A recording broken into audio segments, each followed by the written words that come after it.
Hello, it's Nikki and welcome to the podcast. I'm so glad so many of you are loving the interviews and thank you so much for sharing, rating and reviewing. I so appreciate it. Anyway, I wanted to continue the conversation of success. So often we hear the extremes, don't we, of rags to riches, homeless to billionaire, sleeping on a random sofa to a blinged up palace. But what about the in-between bits? I know personally I have had many. How do you get from A to Z? But also, how do you get from A to B or F to M? In these mini episodes, I want to provide questions to ponder, ideas that might spark a brainstorm, or raise topics that might be a little bit uncomfortable in the moment, but they will support you to go to the next level of your business. As always, please come over to social media at Nikki Raby, and I'd love to hear your thoughts and breakthroughs. Hello, today I'm talking about visibility. We're all familiar with the driving instructor's mantra of mirror, signal, maneuver. Check all around the car for visibility. But today, the focus is not on everybody else. It's on you. Gulp. And I don't want to create fear or cause an immediate reaction of, this one's not going to be for me because actually I know there'll be something in it for you. And the reason that I know this is because there's no perfect way to show up, but I do want you to show up, even in a small way, until you're ready to do the next thing.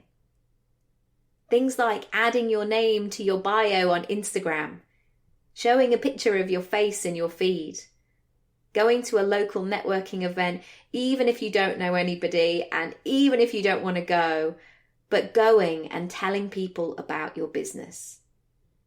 When we talk about first entrances, you may be concerned that you have to ping up through the stage like Beyonce, or launch a 3-part video series that shows you all empowered and stepping onto a helicopter to whiz off to your next dream life destination.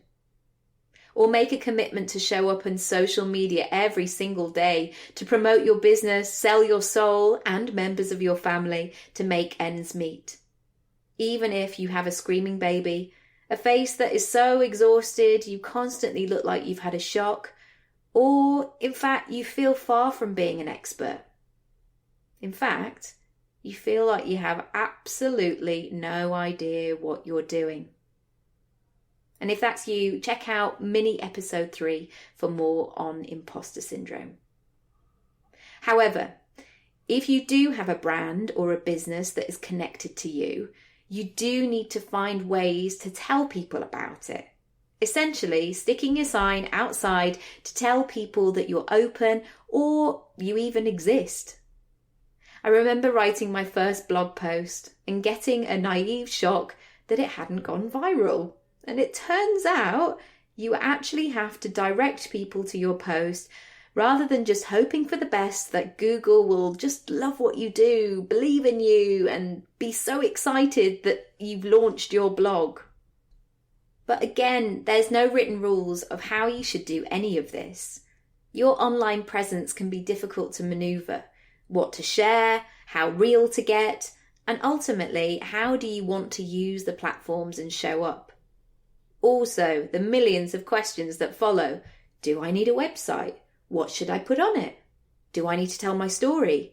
Is anyone interested? If so, what parts of the story? Should I do videos, a podcast, an online training program? Should I host an event, a Facebook community? Should I dance in my pants? Marry an influencer? Pay robots to follow me? Become a robot just for lols and hashtags? Do you see what I mean? Oh, by the way, you just took a peek into my 4 a.m. brain in November 2012. And there'll always be things in business that come naturally to you. And there will be other things that you will immediately outsource because you know you need to get support with those. But also, there will be huge areas that make you feel angry or frustrated or exhausted, or parts that you avoid even though you know they will have a great impact. Those tasks on your to-do list that really trigger you. that make you want to hide and bring out all your insecurities.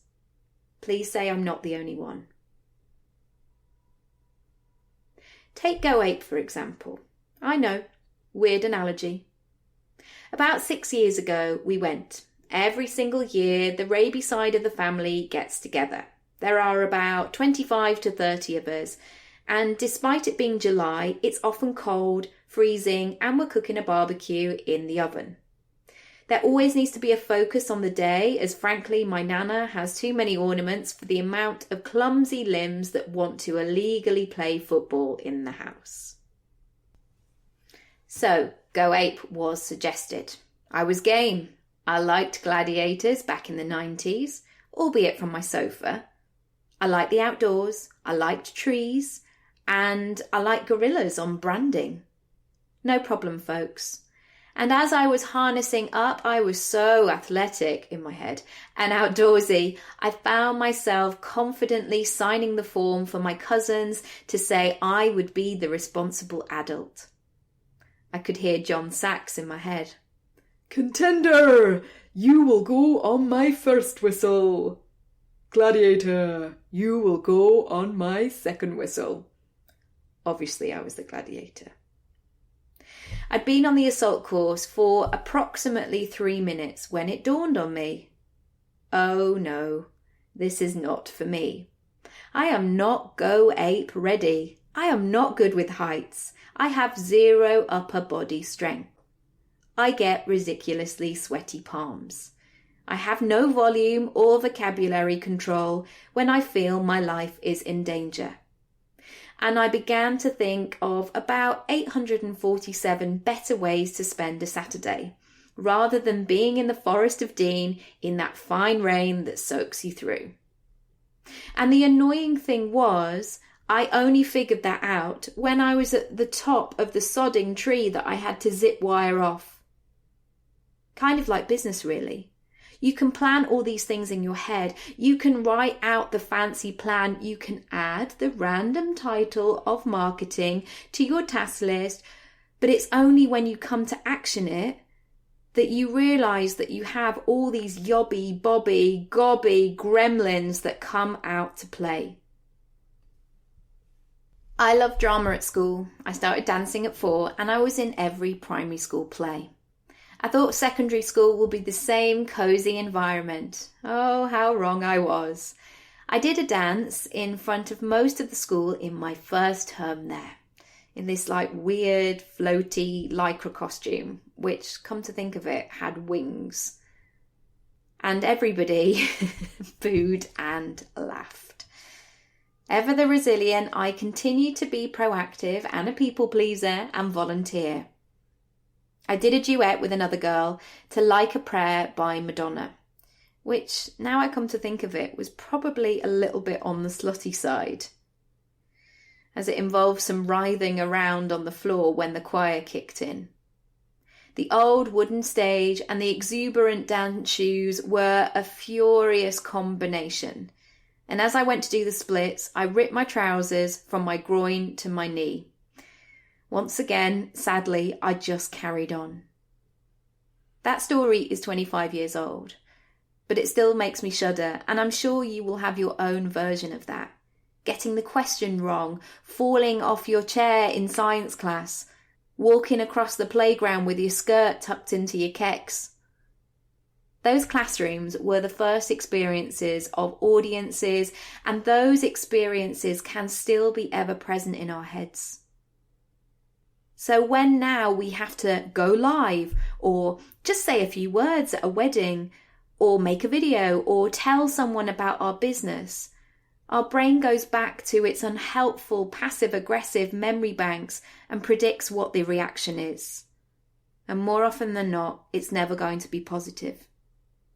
Even if it has no relevance, this has been something I've had to work on. I've come to realise that those people who used to criticise me are actually not important in my life. And I do not value their opinions.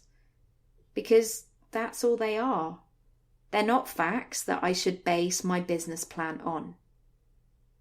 I've been to so many talks where experts talk about consistency, Just put content out X number of times per week, per month, so your audience knows what to expect from you. Now, that makes sense on paper, but what about the resistance and the mindset? Did you know that people fear public speaking as much as they fear death? Unfortunately, there seems to be a movement and a support that suggests it's okay to speak out, to be authentic, to be the real us. But that is such a work in progress. Because for a lot of my teenage years, I felt completely rubbish about myself and what I had to offer. And I didn't feel like I fitted in, and I was very hormonal. And if you did, or you do feel the same, please know that you're not alone, but also feeling rubbish is not an option you have to endure. Often we're told, put up and shut up, or be seen and not heard, or do what you've always done, or you're the kind of person who does X, Y, and Z, even though you're internally shaking your head to every single one of those. She was only joking, aka being mean and a little passive-aggressive. Becoming visible is something I've had to learn. Even though I went to drama school, I was a confident kid, but most definitely an introvert. And there's nothing like a room full of excitable actors, singing, dancing, attention-seeking, and full of booze to stimulate all the senses.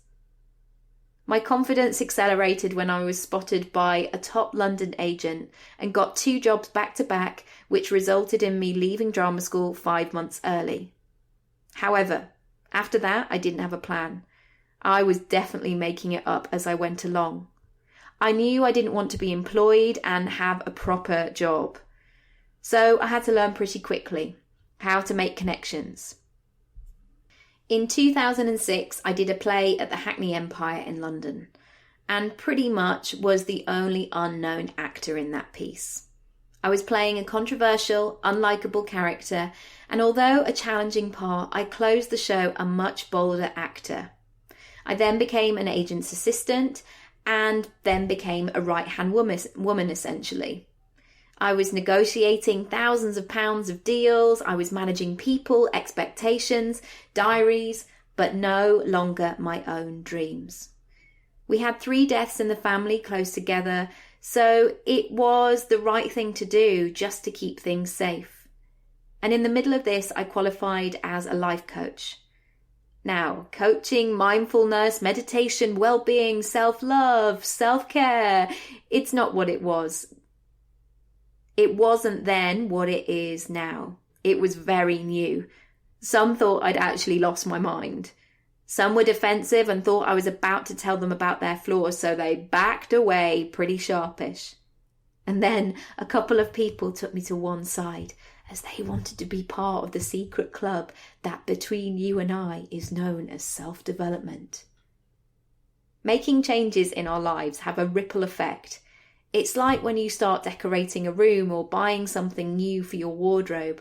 Suddenly everything you had before doesn't quite align, or maybe just doesn't feel like you anymore.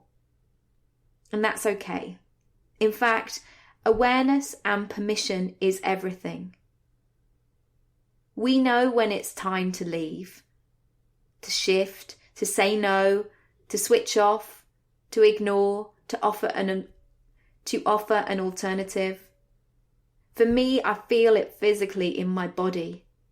My appetite changes, I lose sleep, my random headache appears, and I'm forced to get into bed and have some quiet time. Showing up and being visible in our businesses often has a lot to do with permission. Can I sell this? What should I charge? Can I say no? But it's permission that keeps us in the old groups, conversations, jobs, locations. Well, life's okay, so maybe I should just stay. Well, I don't want to be rude. These don't exactly feel like my people, but they may think I'm weird if I leave the group. As always, I'm never here to directly sell, always to give value. However, do check the description box as I'm launching a visibility course called Let's Get Visible. This round begins on the 15th of October with the doors closing on the 14th of October. Basically, I want to say your permission is granted to say no, to leave the group, to create your own, to do what you need to do to feel inspired again. And you know what? As soon as you feel inspired, you'll be more likely to put yourself out there. I learned this very interesting lesson a few weeks back when I launched the 4th round of my online course. I was hesitant for some reason to do that final push for sales. And then suddenly when I was cooking something glamorous like fish fingers and sweet potato and peas and sweet corn, which is what my son loves to eat, I looked at my Stripe account and I'd made almost £1,000 in 40 minutes because I'd done that extra push on my course. I told people that it was available to buy, and that was the most amount of money I'd ever made in my life in 40 minutes. And in fact, if I look back on it, I still can't believe that happened. But that wouldn't have happened if I hadn't have shown up in a way that felt really good to me. I want you to create a toolbox of replies that make you feel empowered when somebody tries to move you out the way with their harsh words. You can say, I know you probably didn't mean that comment, but making that joke makes me feel rubbish. Also, you can choose to change at any time. You can decide on what you need and take the first step. You can build brilliant boundaries alongside being kind and fair. And it's always good to remind ourselves that you only have one life and you can choose how you spend it. So I want to leave you with some questions in terms of your visibility. And as I mentioned, if you want to come and join us, I would love to help you. What is the result that you want? What are you going for right now? How will you know when you've achieved it? Sometimes a goal is too vague. I just want to be happier, thinner, richer, have more followers, better opportunities. Jot down what the goal actually is. Make it as specific as possible so you know exactly when you've achieved it. 2. What are the factors that are going to get in the way? Are there times when you want to work on your goal, but something always creeps in? Start to observe these triggers and ask yourself, what could I do to eliminate them? 3. Ask for moral support. Often sharing our goal with a friend or our family member provides encouraging results, but choose wisely. The right kind of support can go a long way, but the wrong may just hold you back. Also, linking back to the course, check out the bonus because there are some lovely sessions for free with me one-on-one. 4. Congratulate yourself. Acknowledge what you've done so far. It's likely you've taken some big old steps already. Observe them and notice the hurdles that you've overcome. And finally, 5. Take action. Take 3 action steps today that are going to bring you closer to your goal. Make a call, send an email, start a conversation that you've been putting off. I want to see you thrive. I want to see you doing it. And I want to see you making huge progress. As always, if I've said anything that you want to share or talk about, please email me hello@NikkiRaby or DM me at NikkiRaby, and I will see you very soon. Thanks so much for listening, and don't forget to check the description box because it may just be for you. Thank you so much for listening as always. If you do want to rate and review and subscribe over on iTunes or even share it with a friend, I would love it. Thank you so much for your support. If you want to find out more about me and how we can work together, please go to nikkiraby.com or connect with me across social media at NikkiRaby. I'll see you soon. Bye.